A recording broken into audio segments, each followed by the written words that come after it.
space, how much room it takes in their place. Not the edge and not the side. What's inside is what we find. Lifetimes with you, that's the play.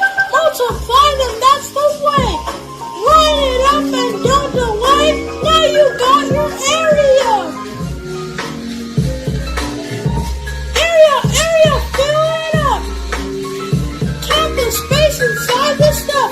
Rows and columns side by side. That's the space you measure inside. If it's 3 by 4, don't ignore. 3 times 4 is 12 for sure. 12 little squares to fill the ground. That's the space you just found. 5 by 2, what do? Multiply, you'll get it through.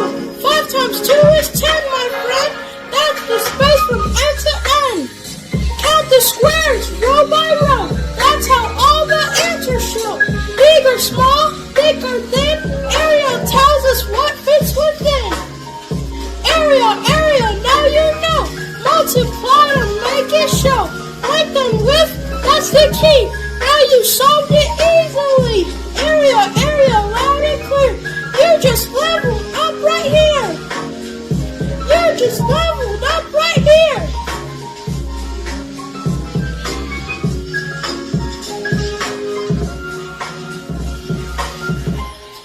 Yeah, boy!